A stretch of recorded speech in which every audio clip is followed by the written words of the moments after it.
전도서 7장 29절 한 절만 우리 같이 한번 읽어보겠습니다. 시작. 내가 깨달은 것은 오직 이것이라 곧 하나님은 사람을 정직하게 지으셨으나 사람이 많은 꾀들을 낸 것이니라. 아멘. 이 시간 인간론 9번째 시간으로서 인간 본성의 사중 상태 첫 번째 시간입니다. 그래서 오늘은 타락 전 상태에 대해서 살펴보도록 하겠습니다. 계속 인간론을 다루고 있는데 우리가 인간론을 통해서 우리가 깨달아야 될 것은 우리의 상태를 잘 진단을 해야 됩니다. 그래서 병을 고치려면 먼저 우리가 자신의 병명을 알고 자신의 어떤 아픈 상태를 정확하게 진단하는 것이 중요하잖아요. 그것처럼 우리가 인간론을 통해서 인간 본성의 상태가 무엇인지를 깊이 파악하는 것이 참으로 중요합니다.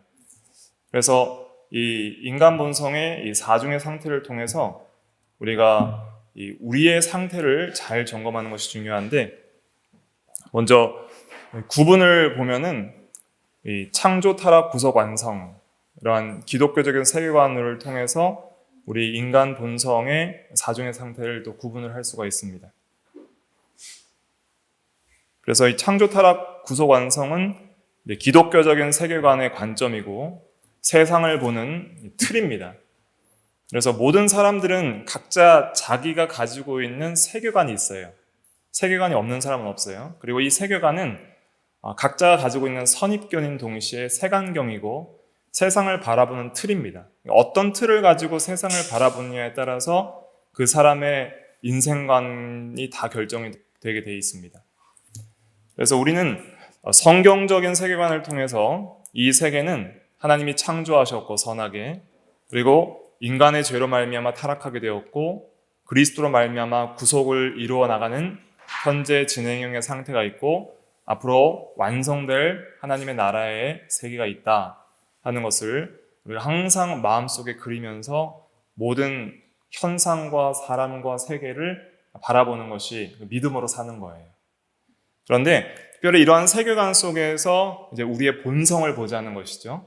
우리의 본성을 볼 때에 시간적인 구분을 통해서 볼 수도 있고 우리 본성의 상태를 통해서도 볼 수 있고 의를 기준으로 해서 볼 수도 있고 주도적 성향을 기준으로 해서 볼 수도 있고 자유의지를 기준으로 해서 볼 수도 있습니다. 그래서 이 편은 제가 지금까지 이렇게 연구한 모든 깨달은 신학적인 지식들을 좀 이 사중의 상태라는 그러한 주제를 가지고 이제 나름대로 정리를 해본 것입니다. 그래서 먼저 시간적인 구분으로 우리가 사중의 상태를 구분을 해보면 타락 전 상태, 타락 후 상태, 중생 후 상태, 영화 후 상태가 있습니다. 그래서 타락 전 상태는 무엇이냐면 이제는 아담이 처음 창조되고 나서 아직 범죄하기 전에 무죄의 상태를 가리키는 것이죠. 그리고 타락 후의 상태는 이제 전적으로 부패한 상태가 됩니다. 본성적으로는. 그리고 이제 중생 후 상태라는 것은 이제 예수 믿고 은혜 받은 후에 성도의 상태이죠. 현재 이 세상을 살아가는 지금 현재 우리 성도의 상태가 이제 중생 후 상태. 그리고 이제 영화 후 상태는 이제 먼저 영혼이 먼저 육체의 죽음을 통해서 천국을 갈 때에 그때의 상태를 말할 수도 있고요. 또 이제 예수님 재림 이후에 육체까지 부활한 그러한 상태까지 포함해서 말할 수도 있겠습니다. 아무튼 이제 완전히 죄를 다 벗어버린 그런 영광스러운 상태가 이제 영화 후의 상태다라고 할 수 있습니다. 그래서 이러한 인간 본성의 사중의 상태를 이제 우리가 잘 구분을 해야 되는데, 본성적인 구분을 하면 무죄의 상태가 있었고요. 그 다음에 이제 아담 이후에 예수 믿기 전까지, 그러니까 이 무죄의 상태는 아담이 범죄 전까지고요. 그 다음에 전적 부패의 상태는 사람이 이제 아담의 범죄 아래서 태어나서 예수 믿기 전까지의 모든 자연 인간들의 상태가 전적 부패의 상태다. 그리고 예수 믿고 난 다음에 사람의 상태가 새 사람과 옛 사람의 두 성향을 가진 두 마음과 두 인격의 성향을 가진 그러한 상태가 이제 중생 후 사람의 상태다.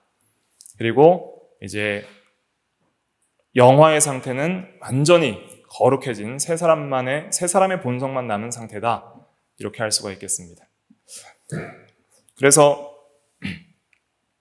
이 타락 전에는 인간이 본래의 의를 가지고 있었습니다. 본래의 의. 하나님께서 창조하신 본래의 의가 있었고, 그 다음에 이 본래의 의를 가진 인간은 주도적인 성향이 있었어요. 주도적인 성향. 그것은 전적으로 의로 기울어지는 성향이 있었다는 것이죠. 그래서 이 성향이라는 것은 이제 경향성이라고도 할 수 있습니다. 경향성. 적어 놓으시면 좋아요. 경향성. 그래서 경향성이라는 것은 이 기울어지는 것을 가리키는 것이죠. 그래서 사람의 마음, 본성이라는 것은 쉽게 말하면 우리의 마음의 상태를 가리킨다고 할 수 있는데, 인간의 마음이라는 것은 항상 어디론가 기울어지는 경향성이 있어요. 인간의 마음은 절대 중립적이지 않습니다. 마음이 중립적이라는 것은 어떤 의미냐면 아무것도 원하는 것도 없고 어떻게 기울어지는 것도 없다는 뜻이에요. 그러니까 마음은 항상 어디론가 계속 이끌림을 받고 기울어지는 성향이 있어요. 그런데 타락 전 인간은 어떤 성향이 있었냐면 전적으로 의로 기울어지는 성향이 있었어요. 그래서 항상 의만을 행했죠.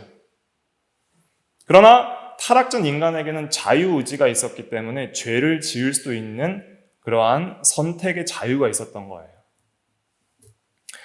그러나 타락 후에 이 모든 아담 안에서 전적으로 부패한 죄인들은 이제 본래 의를 상실했어요. 본래 의라는 것은 항상 이렇게 전적으로 의로 기울어지는 성향을 가진 본성을 포함을 하는 것이죠. 그래서 예수 믿기 전에 모든 인간들은 항상 이 주도적 성향이 있는데 그것이 항상 전적으로 죄로 기울어진다는 거예요. 그게 전적 부패의 상태예요. 항상 죄를 짓기를 원하는 그러한 본성적인 경향성이 있어요.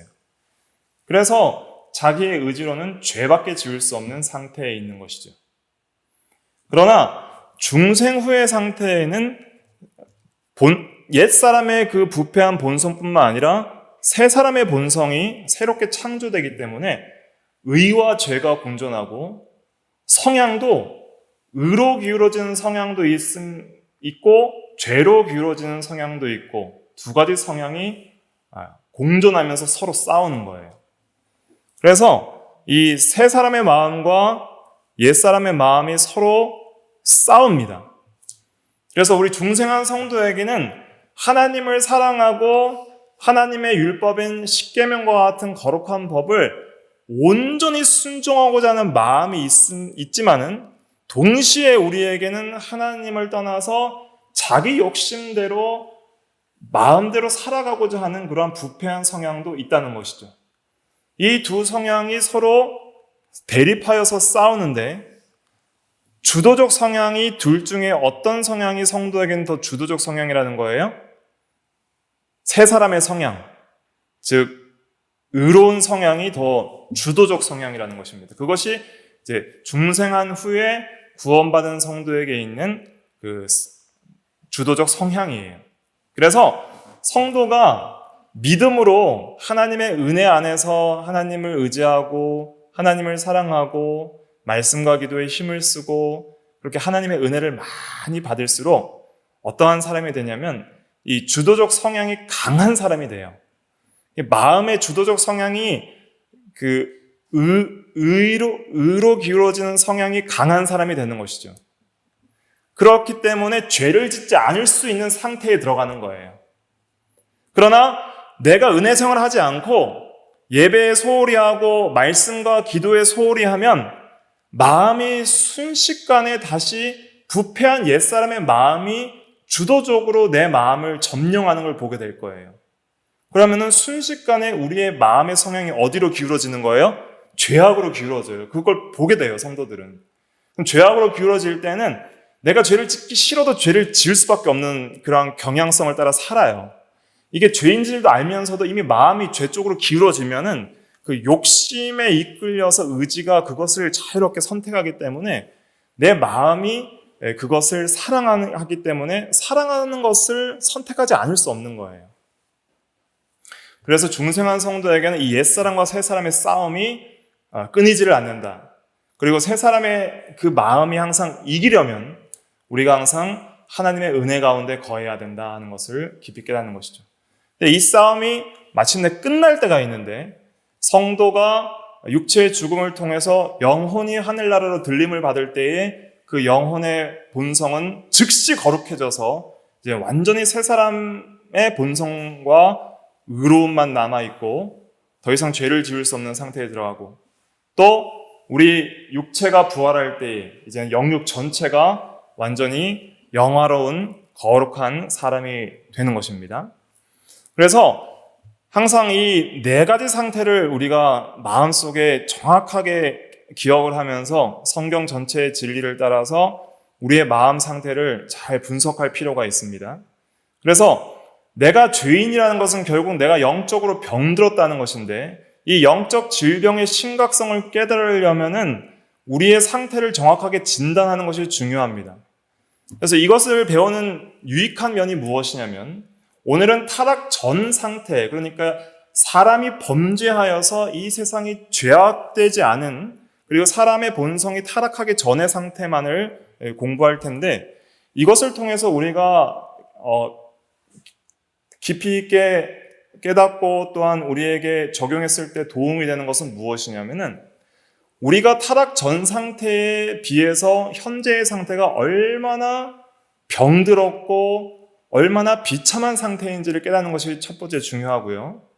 그 다음에 이 병든 상태에서 죄로부터 구원해 주시는 그리스도의 은혜의 역사가 얼마나 귀한지를 다시 한번 우리가 깨달으면서, 우리가 이 세상을 살아가면서 아직도 죄와 씨름하면서 싸우는 이러한 영적, 내적 전투 가운데 있는데, 앞으로 우리가 영화롭게 되었을 때의 그 영광스러운 상태의 기쁨을 우리가 소망을 해야 되는데, 그러한 소망은 우리가 타락 전 상태에 대한 이해가 깊어질 때 우리가 영화된 상태는 타락 전 상태보다 더 영광스러운 상태가 될 것이니, 그 영화된 상태에 우리가 소망을 더 견고히 가질 수 있다는 면에서 이러한 진리를 교리적으로 이해하는 것이 굉장히 큰 은혜가 된다는 것을 우리가 명심을 하고 기억을 해야 되겠습니다.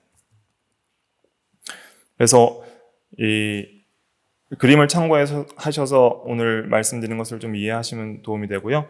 오늘은 이제 타락 전 상태에 대해서 먼저 교리문답을 읽어보고 그 다음에 이제 내용들을 살펴보도록 하겠습니다.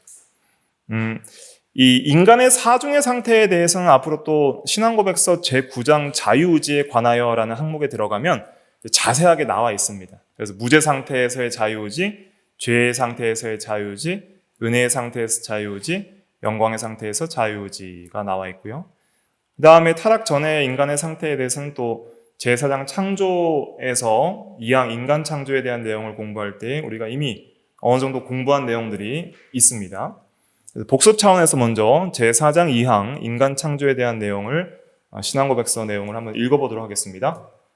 시작. 하나님께서 다른 모든 피조물들을 만든 후에 사람을 창조하시되 이성 있는 죽지 않을 영혼들을 가지도록 창조하셨고, 그 자신의 형상을 따라 지식과 의와 참된 거룩을 주셨고, 그들의 마음속에 하나님의 율법을 기록하셨으며 또 그것을 수행할 능력도 주셨다.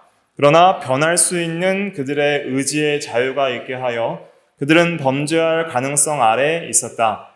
그들의 마음에 기록된 이 율법 외에도 그들은 선악을 알게 하는 나무의 실과를 먹지 말라는 명령을 받았다. 그들이 이것을 지키는 동안에는 하나님과 교제하며 행복을 누렸고 피조물들을 다스리는 권세를 가졌다. 예. 그래서 이 읽은 내용들을 우리가 조금 더 자세하게 좀 살펴보도록 하겠습니다. 이 페이지 마지막에 타락 전 상태, 이 무죄의 상태. 이 무죄의 상태는 이 본래의 의를 가진 상태. 즉, 하나님께서 자신의 형상을 따라서 인간을 아주 전적으로 의롭게 그렇게 지은 상태였다는 것이죠. 그래서 사람은 무죄 상태로 지음을 받았습니다. 오늘 읽은 본문 전도서 7장 29절에 보면 전도자인 그 솔로몬이 그의 지혜로 깨달은 것이 무엇이냐면 하나님은 사람을 정직하게 지으셨으나 사람이 많은 꾀들을 낸 것이니라 그랬습니다. 여기서 사람을 정직하게 지으셨다는 이 정직이라는 단어의 원어는 야사르인데 야사르.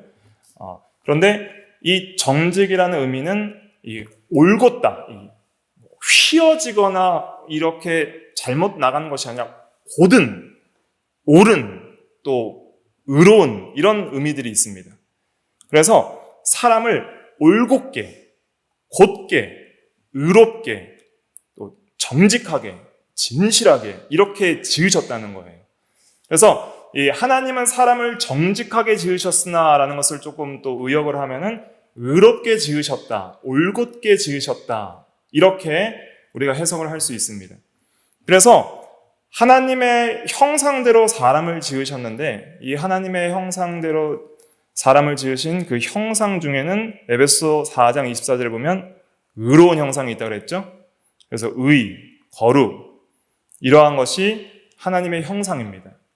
그래서 사람이 처음 창조될 때는 전적으로 어떻게 지으셨어요?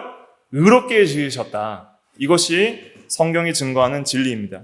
그래서 창세기 1장 31절에 보면 하나님이 지으신 그 모든 것을 보시니 보시기에 심히 좋았더라 그랬습니다. 보시기에 좋았다라는 것은 하나님이 보시기에 너무 아름답고 사랑스럽고 귀하고 영광스럽고 한 점 부끄러움이나 흠이 없이 완전히 의로웠다. 이런 의미입니다. 그런데 하나님이 그렇게 지었지만은 사람이 타락한 이유는 자신이 많은 꾀를 내어서 자기 생각과 자기 의지로서 죄를 선택하고 타락했다는 거예요. 그래서 사람이 타락하고 죄인이 된 것은 자신의 의지로 그렇게 결정하고 선택한 것이다. 죄의 원인은 사람에게 있다는 것을 우리는 기억을 해야 됩니다. 그러면 이 처음 창조될 때의 무죄의 상태에서의 그 인간 본성은 어떠했는가? 인간에게는 하나님이 창조하신 형상인 그 의로움이 있었습니다. 그래서 이 본래의 의라고 하는데 영어로는 이제 the original righteousness라고 그러잖아요. 그래서 오리지널. 원래 하나님께서 창조하였던 본래의 그 오리지널 의가 있다. 그 오리지널은 이제 원어에는 그렇게 나와 있습니다. 신앙고백집에. 그래서 이 본래의 이 무죄의 상태의 인간이 가지고 있던 의로움은 무엇인가?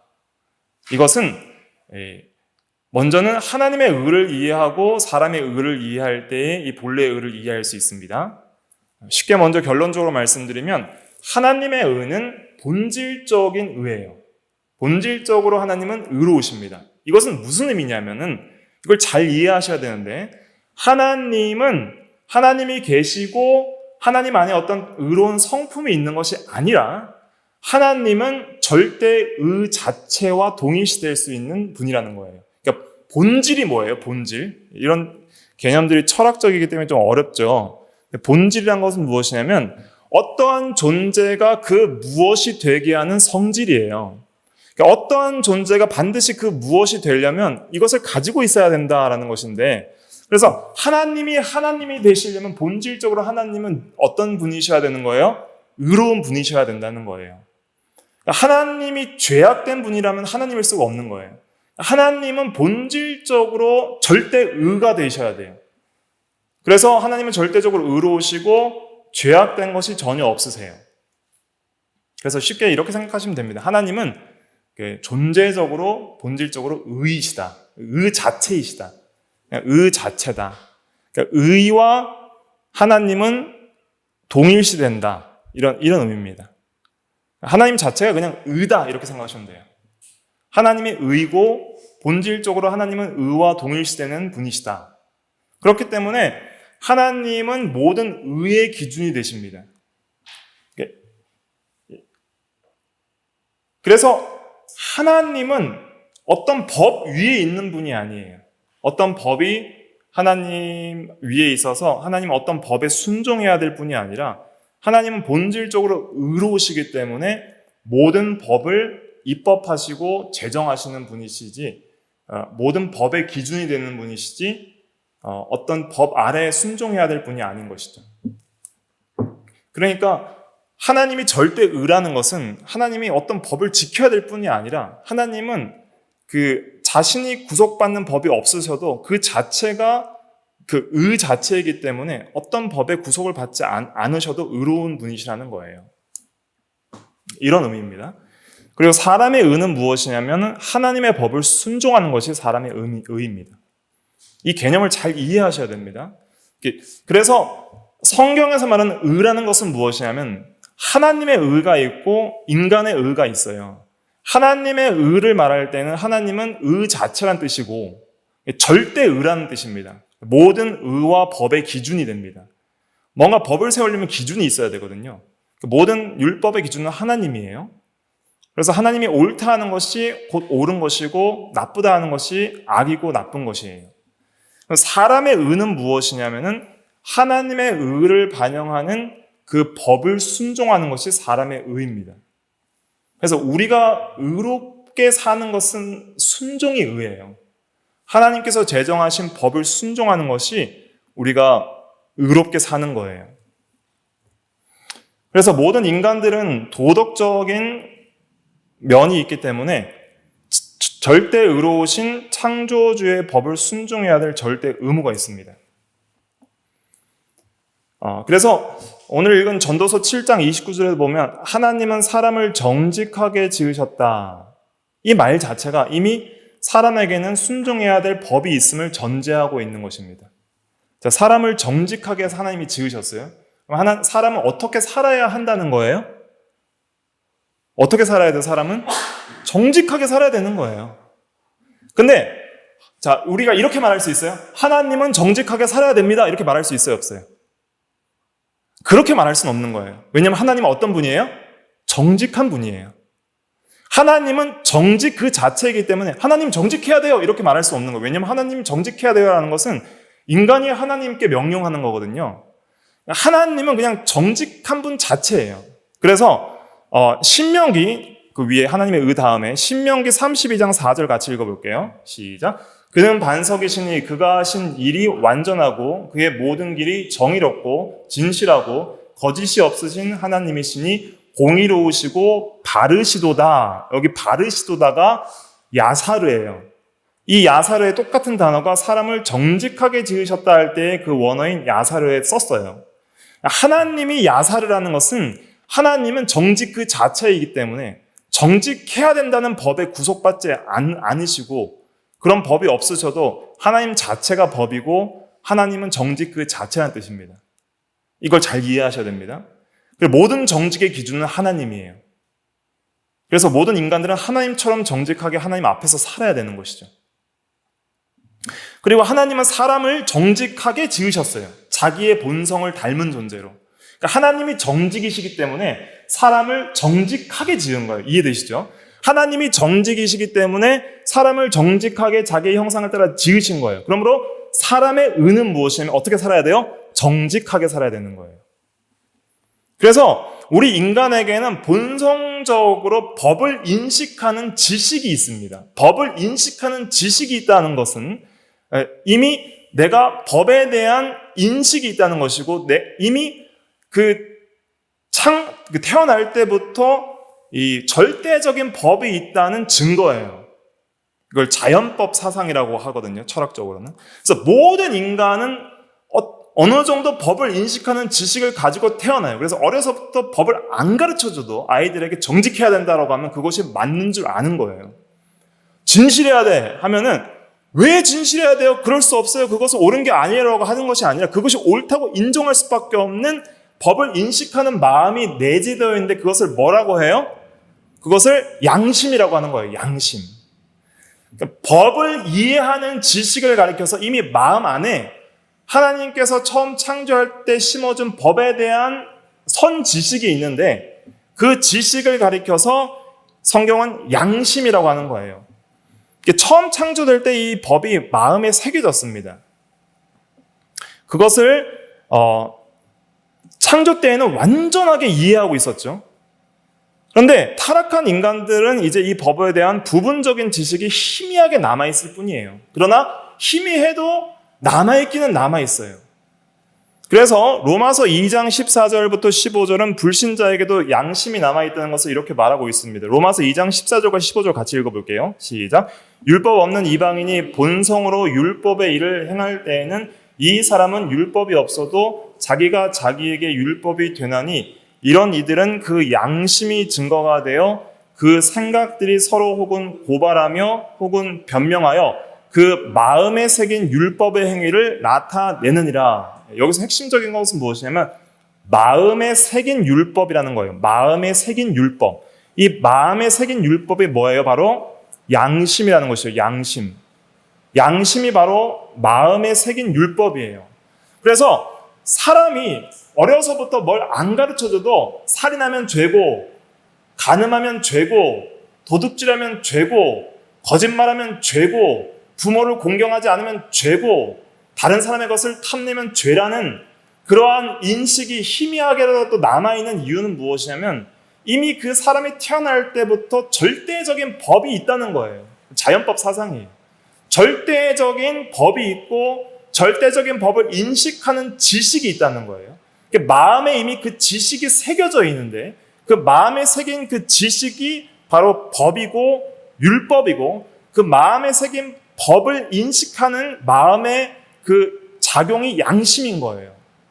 그래서 이 법에 대해서 뭐 도덕 시간에 좀 잘 배우면 조금씩 이 도덕적인 법이 강화되고 특별히 성경적으로 이제 10계명을 우리가 잘 이해할 때는 이 법에 대한 지식이 더 새롭게 되는 것이죠. 그런데 이러한 법에 대한 이러한 지식이 점점 희미해지고 양심이 무뎌지면은 죄를 져도 양심의 가책이 없는 사람이 되는 거예요.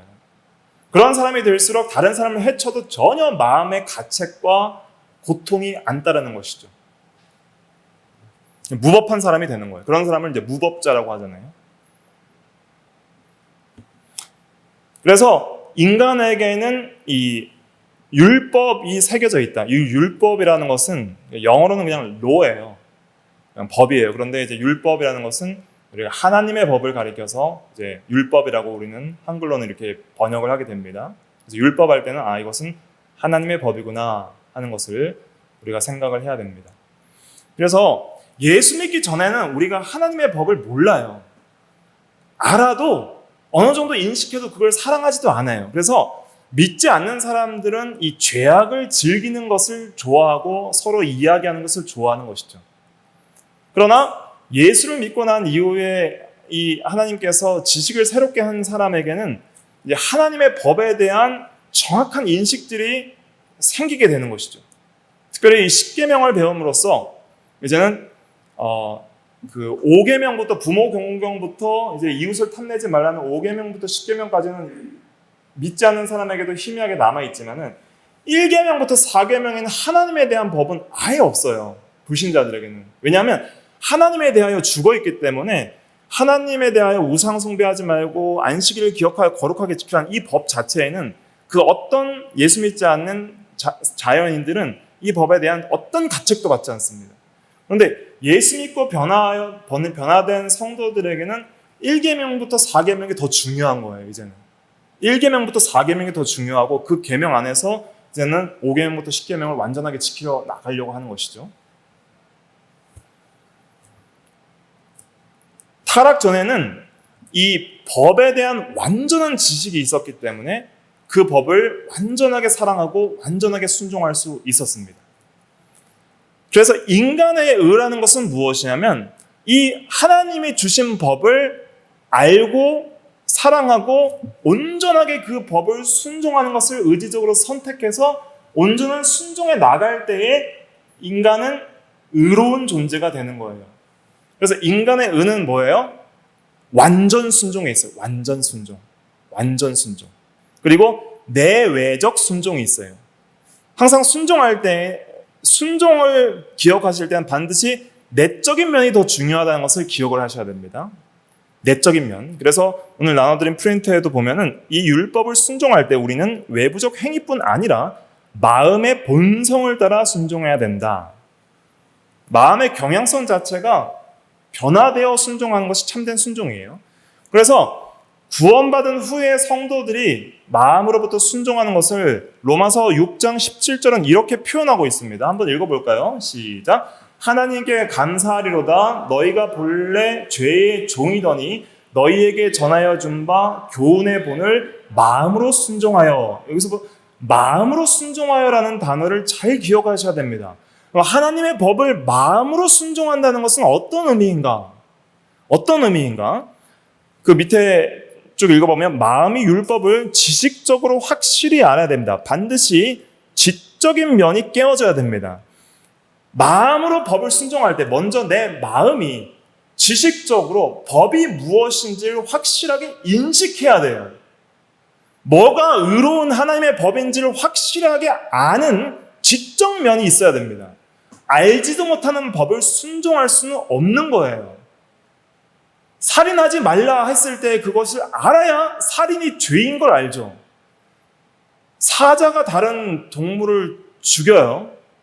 근데 그건 살인죄로 사자가 뭐 잡혀가고 이런 게 있습니까? 없습니까? 없어요. 사자에게는 이런 도덕법이 적용이 안 돼요. 왜냐하면은 사자는 마음으로부터 어떤 법을 인식할 수 있는 능력도 없고 법적 책임도 없는 거예요. 근데 인간에게는 사람을 죽였을 때 법적으로 죄가 안 되는 경우도 있고 죄가 되는 경우도 있죠. 예를 들면 누군가 나를 공격했을 때 내가 정당 방위로 어쩔 수 없이 사람을 죽였을 때에는 그것이 죄로 인정이 안 돼요. 특히 미국 사회 같은 경우는 더 그래요. 정당 방위법이 강하기 때문에 서부 시대 때부터. 그리고 전쟁 시에 우리가 공격을 당했을 때 우리의 국가와 가족을 지키기 위해서 적군을 물리칠 때에도 살인은 죄가 되지 않아요. 왜냐하면 살인이 죄가 되지 않는 이유는 왜 죄가 되지 않냐면 생명을 지키기 위한 살인은 죄가 안 되는 거예요. 나의 생명을 보호하기 위한 살인, 또 다른 사람의 생명을 보호하기 위한 살인은 죄가 안 돼요. 왜냐하면 그것은 생명 보존의 법을 더 중요하게 생각하기 때문이죠. 그러나 내가 누군가를 미워해서 죽이는 거는 그건 살인이에요. 자, 똑같이 사람을 죽였어요. 근데 정당방위로 죽인 것과 그 사람을 미워서 고의적으로 계획하여 살인한 것과 충동적 살인은 죄가 되고 안 되고가 그 사람의 뭘로부터 결정이 되는 거예요? 마음의 어떤 그 경향성에 따라 결정이 되는 거예요. 그런 상황과 사람의 그 마음에 따라 결정이 되는 거예요. 그래서 내가 전혀 죽일 마음이 없었는데 모르고 과속을 하고 신호 위반을 하다가 누군가 사람을 쳤어요. 그러면 절대 죽일 마음은 없었는데 사람을 쳤죠. 그럴 때 법적으로는 어떤 죄가 성립이 돼요? 과실치사가 되는 거예요. 이해되시죠? 내가 죽일 마음은 없었지만 내가 부주의 했기 때문에 그것이 죄가 돼요. 그 과실치사죄라 그래요. 그런데 내가 고의로 계획을 해서 그 사람을 박았어요. 그러면 그것은 살인죄가 되는 거예요. 그러니까 어떤 의도로 살인을 했냐에 따라서 죄가 되는 그러한 상황이 다른 것처럼 마음에 있어서 그 법을 어떻게 순종하냐에 따라서 죄가 되고 안 되고도 결정이 된다는 것을 우리가 일반적으로도 이해를 할 수가 있습니다. 그래서 먼저 마음이 지식적으로 무엇이 법인 줄 알아야 됩니다. 그리고 나서 감정적으로, 이게 중요합니다. 감정이 정말 중요해요. 감정적으로 그 율법을 사랑하고 기뻐하고 즐거워해야 돼요. 하나님의 법이 너무 즐거워서 그 법을 주야로 묵상하고 이 법대로 내 마음이 온전히 기뻐하기를 원해야 돼요. 그러니까 하나님의 법을 배울수록 인간의 양심이 깨어집니다. 새롭게 돼요. 그리고 그 법대로 살기를 즐거워하는 사람이 되어야 되는 것이죠. 하나님을 사랑하고 이웃을 사랑하고 부모를 공경하고 살인, 간음, 도둑질하지 않고 거짓말하지 않는 것을 내가 너무 기뻐해야 되는 거예요. 나 이렇게 살고 싶다. 정말 의롭게 살고 싶다. 정말 거룩하길 원합니다. 의롭기를 원합니다. 마음으로부터 이런 법을 너무 사랑하는 사람으로 본성적으로 변화되길 원합니다 하는 그 마음이 있어야 되는 거예요. 그것이 중생한 성도예요. 타락하기 전에는 이것이 완전했다는 거예요. 이 완전했다는 거 한번 생각해 보세요. 우리가 지금 완전하지 못한 걸 계속 경험하면서 살아가고 있잖아요. 그런데 이러한 법에 대한 사랑이 완전한 상태가 무죄의 상태였다는 것이죠. 그래서 의지적으로 율법을 순종하기를 선택하고 행위로 순종을 하게 되는 것이에요. 마음이 이미 율법을 알고 율법을 사랑하면, 우리가 저번 시간에도 자유의지에 대해서 배웠잖아요. 의지라는 것은 마음의 자유로운 선택이에요. 그게 자유의지예요. 선택인데 알고 사랑하는 것을 선택할 수밖에 없어요. 내가 알고 사랑하는 것을 선택할 수밖에 없어요. 근데 아는 것에만 그치고 사랑하지 못하면 선택할 수 있을까요? 없을까요? 선택하지 못하는 거예요.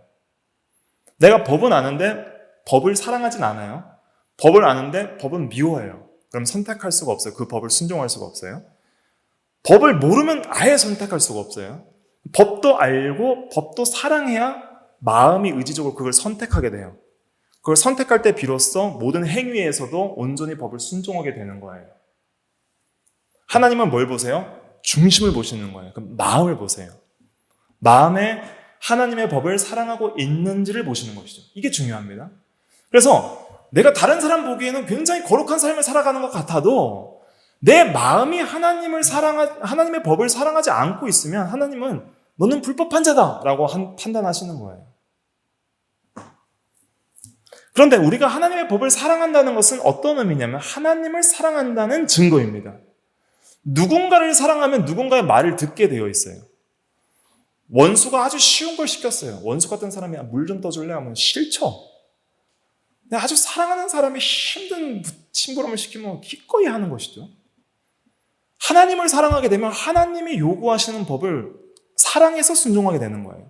사랑하는 남편, 사랑하는 아내가 나에게 부탁을 하면 내가 기꺼이 들어주는 것처럼 하나님의 명령을 우리가 사랑하면 순종하게 되어 있는 것이죠. 그래서 요한일서 5장 3절은 이렇게 말하고 있는 것이죠. 하나님을 사랑하는 것이 무엇인지 읽어볼까요? 시작. 하나님을 사랑하는 것은 이것이니 우리가 그의 계명들을 지키는 것이라. 그의 계명들은 무거운 것이 아니로다. 왜 안 무거워요? 왜 힘든 게 아니에요? 하나님을 사랑하니까 계명 지키는 것이 너무 쉬운 거예요. 사랑하면 말을 듣게 돼 있거든요. 이게 무죄 상태의 인간의 상태입니다. 그래서 타락전 인간의 본성에는 이 지식과 감정과 의지가 완전히 그 질서가 잡히고 평화로웠어요. 그래서 이 타락전 상태의 인간은 지식에 있어서 법에 대한 이해가 확실했습니다. 하나님의 법이 무엇인지, 순종의 의무, 나는 그 법을 순종해야 될 사람이라는 그 의무를 온전히 이해하고, 그리고 법을 확실하게 지적으로 알고 있었어요. 그리고 그 법이 마음에 새겨졌고 그 법이 자신과 같이 되게 했던 것이죠.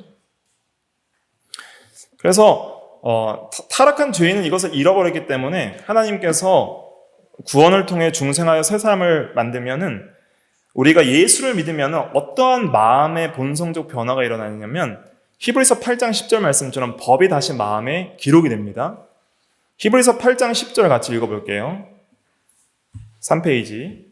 4페이지.